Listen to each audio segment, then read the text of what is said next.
All right, what a win that was for San Diego State over Utah State at Viejas Arena. Great Osibor was the star player, is the star player for Utah State, was the transfer coming along with the head coach. I mean, props to Utah State for what they have done so far this season, coming from having no players returning, like no points, no points. That was a big headline going in. No points returning on this squad this year, and they start off their season like 17-2, I think, in conference play. 19-2 overall. Like, amazing stuff. But San Diego State, they played better today. I thought they had a better game plan. In first half, San Diego State goes and they attack. They had multiple Utah State players, not in foul trouble, but with at least 2 fouls on them. So that kind of changed Utah State's approach there. Or at least, I mean, it had to, right? Changed their approach a little bit there in the second half to make sure that guys, they didn't have a bunch of their key impact guys fouling out. And then San Diego State, they attacked in a different way in the second half with three-pointers. I mean, Jay Powell, what a day for him. He ends up making a couple threes. He had a big transition dunk, obviously. 16 points for him, 16 points for Jaedon LeDee. Free throw-wise, San Diego State, I thought they were pretty good today. 20 free throws that they made. What they were really good at was from three. This was a team this year, San Diego State, that they have struggled in Mountain West play from three.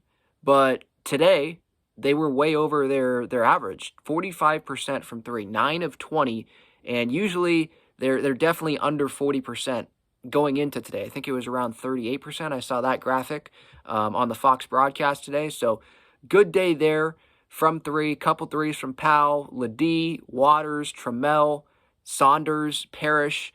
Parrish and Saunders had a couple of threes. When Saunders, I mean, this is the impact that Jaedon LeDee has, right? Where other guys are so focused on LeDee that they lose their man, and that creates an open guy. And even if you're Elijah Saunders, he's not someone that we look at as, oh, he's a big three-point guy. But when you're left open like that and you can shoot, Jaedon LeDee can impact the game when he's not scoring, when he doesn't even have the ball, when he is having a good game. When he's playing well, and today I thought he was playing pretty well, especially if you compare it to like Colorado State and a couple of their road losses. Now, this was at home, so I'd like to see what this San Diego State team is going to look like in some of their other tough road tests in the Mountain West later this year, because they're going to have to win some tough road games here if they want to go win this Mountain West Conference. But this was a huge win today for San Diego State. No doubt about it. You're playing at home. You're playing a team that's ranked, whether you care about that or not. I don't care about that anymore. I mean, I think I've made my thoughts pretty clear on that. But a Utah State team, just look at the record, a really good start to this season. They were, according to Ken Palm, I believe, did not have a strong schedule in the Mountain West leading up to this game.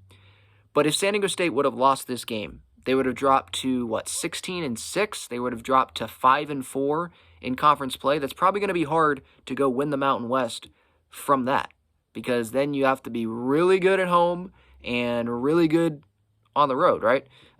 So Utah State, I think that they're going to continue playing well. I think they're going to be in it for the Mountain West regular season title there at the end. But this Mountain West Conference is tough, so you could have a couple of tough games and San Diego State gets on a really big run, and that could be some trouble for Utah State. And that's obviously what we're hoping as Aztecs fans, right? But yeah, this was a gigantic win, no doubt about that. I don't care if they're ranked or not. What are they going to do? I think a couple questions here for me after this is, what are they going to do when Boise State comes to town? They haven't come to town, right? I don't think so. When New Mexico comes, I know they have not come to Viejas this year. When those schools come in, how are they going to do against those schools? Because I don't think you can afford to lose both of your games against those schools here this year and expect to be at the top of the Mountain West, right? So these head-to-head matchups are huge, especially against teams that are in front of San Diego State, and San Diego State took care of business today. So huge win, and we'll see what happens, on the road, like I said, later this year, because those are going to be some big games, and then the home games against some of those upper-tier teams in the Mountain West so far this year. But a good win today. No doubt about that. 6-3 in conference play now. Utah State drops to 7-2, I believe. I think that's the updated records. But yeah, huge win. Give your thoughts in the comments on this San Diego State win. I was confident that it would be close. I wasn't sure if they were going to be able to pull it out, just from some of their recent play. But I should have known. This is 17 straight home wins. They don't lose, really, when they're coming off of a loss. So I should have known. I was expecting it to be closer than this. They could have won, but I wasn't expecting it to be 81-67, but I'm sure happy that it was.